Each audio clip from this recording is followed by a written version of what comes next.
مدینہ پاک کی ایک سرد رات کا واقعہ۔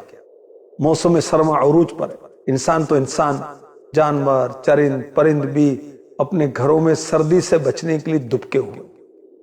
ایسے سخت سردی کے موسم میں فاروق اعظم اسلام کے دوسرے خلیفہ رضی اللہ عنہ اپنے غلام خاص حضرت اسلم رضی اللہ عنہ کو ساتھ لیتے ہیں کہ چلو رعایا کی خبر گیری کرتے ہیں۔ خادم و مخدوم مدینہ پاک کی گلیوں کا مشاہدہ کرتے ہوئے مدینہ پاک سے باہر ایک خیمے کو دیکھتے ہیں جس میں آگ روشن تھی۔ امیر المؤمنین عمر بن خطاب رضی اللہ عنہ نے اپنے خادم سے فرمایا آؤ چل کر دیکھتے کیا معاملہ ہے۔ دونوں چلتے ہوئے جیسے ہی خیمے کے قریب پہنچے تو منظر دیکھ کر حیران رہ گئے۔ وہ ایک ٹوٹا پھوٹا کچا گھر تھا۔ وہاں ایک عورت اپنے ننھے منھے بچوں کے ساتھ مقیم تھی۔ چولہے پر ہنڈیاں چڑھا رکھی تھی، کھانا پکا رہی تھی، بچے ساتھ بیٹھے بھوک کی وجہ سے روئے جا رہے تھے۔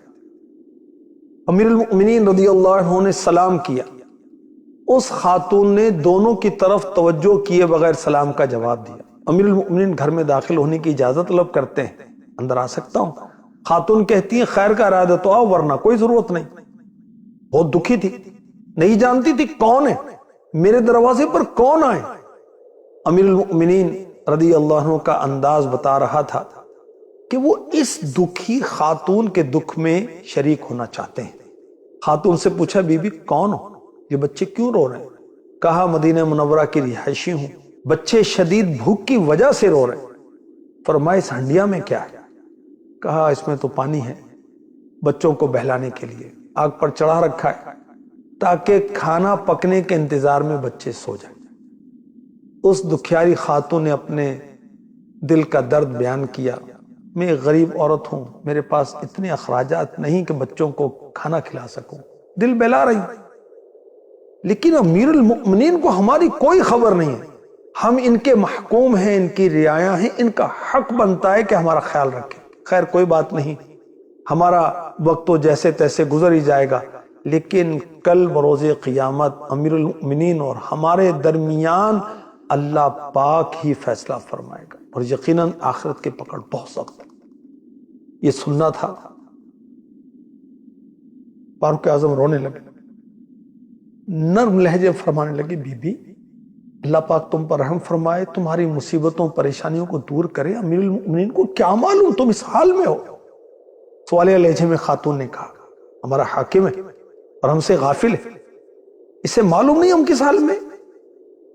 امیر المؤمنین عمر بن خطاب فاروق اعظم رضی اللہ عنہ اس دکھیاری خاتون کا یہ حال دیکھ کر گھر سے باہر آئے، اپنے خادم حضرت اسلم رضی اللہ عنہ سے فرما میرے ساتھ جلدی چلو۔ بہت گہری سوچ میں گم تھے اور اس خاتون کی حالت زار آپ پر گہرے نقوش چھوڑ رہی تھی۔ جو پہلے اپنے خادم سے گفتگو کرتے ہوئے یہاں تک پہنچے تھے، اب خاموشی کی چادر تانے تیزی کے ساتھ رواں دواں تھے۔ تھوڑی دیر کے بعد دونوں ایک غلے کے گودام پر پہنچے۔ امیر المؤمنین فاروق اعظم رضی اللہ عنہ جلدی سے ایک بوری آٹا، کھجوریں، کچھ رقم اور کھانا پکانے کے دیگر لوازمات ساتھ لیے۔ خادم سے فرمایا اسلم ان ساری چیزوں کو میری پیٹھ پہ لاد دو۔ خادم نے عرض کی حضور آپ مجھے حکم فرمائے، میں اسے اپنی پیٹھ پر لاد کر اس عورت تک پہنچا دوں گا۔ خادم کی طرف دیکھا اور کہا آج اس دنیا میں تو میرے حصے کا بوجھ اپنی پیٹھ پر لاد لے گا، لیکن یاد کر اس دن کو جس دن کوئی جان کسی دوسری جان کا بوجھ نہیں اٹھائے گی اور کسی کی تکلیف دوسرے کو نہیں دی جائے گی۔ کیا تو اس دن بھی میرا بوجھ اٹھائے گا؟ خادم آقا کا فکر آخرت سے بھرپور جواب سن کر خاموش ہو گیا۔ حکم کی تعمیل کی، سارا سامان آقا کی پیٹھ پر لاد دیا۔ اللہ! اب دونوں ایک بار پھر مدینہ پاک سے باہر اس دکھیاری خاتون کے گھر کی طرف رواں دواں ہیں۔ تھوڑی دیر کے بعد دونوں گھر تک پہنچ گئے۔ خاتون ان دونوں کو سامان کے ساتھ دیکھ کر حیران رہ گئی۔ امیر المؤمنین نے وہ سارا سامان اتارا، آٹے کی بوری کھول کر خاتون سے کہا اس میں سے آٹا نکالو، اس پر نمک ڈالو تاکہ میں حریرہ بناؤں، ایک آٹے سے بنائے جانے والا کھانا۔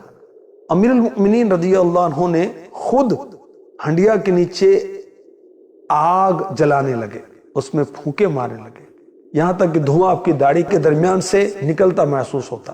آپ ساتھ ساتھ آگ بھی جلاتے جاتے، کھانا بھی پکاتے جاتے۔ آخر کار کھانا تیار ہوا، امیر المؤمنین رضی اللہ عنہ نے ہنڈیا کو چولہے سے نیچے اتارا، خاتون سے کہا کوئی بڑا اور کھلا برتن لاؤ۔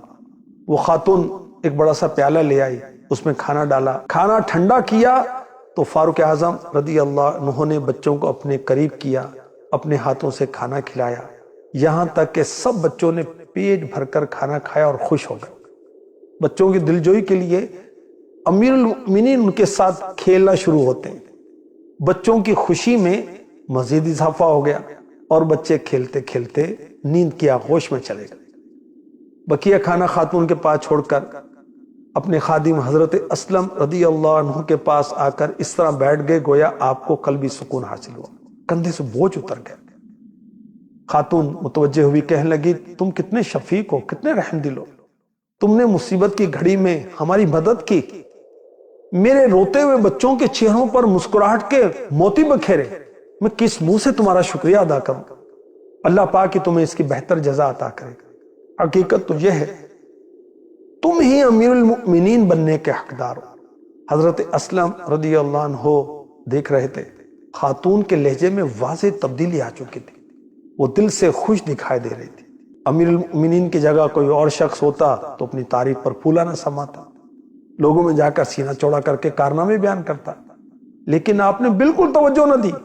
فرمایا بی بی جیسا تم کہہ رہی ہو ویسا بالکل نہیں، میں اور امیر المؤمنین بننے کا حقدار، یہ تو بڑی عجیب بات ہے۔ ہاں ایک بات ضرور ہے، اگر تم کبھی امیر المؤمنین کے دربار میں آؤ گی مجھے وہاں ضرور دیکھو گی۔ پھر فاروق اعظم رضی اللہ عنہ نے اللہ پاک کا شکر ادا کیا اور خادم حضرت اسلم رضی اللہ عنہ کی طرف متوجہ ہو کے فرمایا، اے اسلم، بھوک نے ان بچوں کو جگا رکھا تھا، بھوک انہیں رلا رہی تھی، میں نے یہ حالت دیکھی تو مجھے اپنے بچے یاد آ گئے، میں نے دل میں یہ تہیہ کر لیا، ان بچوں کی بھوک کو شکم سیری، رونے کو ہنسنے اور غم کو خوشی میں تبدیل نہ کر دوں جب تک چین سے نہ بیٹھوں گا، نہ ہی واپس گھر جاؤں گا۔ اللہ پاک کا شکر ہے میں اپنے مقصد میں کامیاب ہو گیا۔ اب مخدوم و خادم دونوں مدینے پاک کے مبارک گلیوں سے ہوتے واپس اپنے گھر آ جاتے ہیں۔ اللہ ہمیں بھی توفیق دے، اپنے بچوں کی فکر تو سارے کرتے ہیں، اپنے پڑوسیوں کی فکر کریں، رشتہ داروں میں غریب لوگ ہیں ان کے بچوں کی، اس قوم میں، اس ملت میں، اس امت میں جو غریب لوگ ہیں اللہ توفیق دے، ان کو کھانا کھلائیں، کچھ ان کو رقم دے دیں، ان کو کچھ اناج بھیج دیا کریں، کوئی گوشت بھیج دیا کریں اور کوئی چیزیں بھیج دیا کریں، ایک دوسرے کا حال پوچھا کریں، ایک دوسرے کی مدد کرنا اللہ ہمارے مقدر میں فرما دے، آمین۔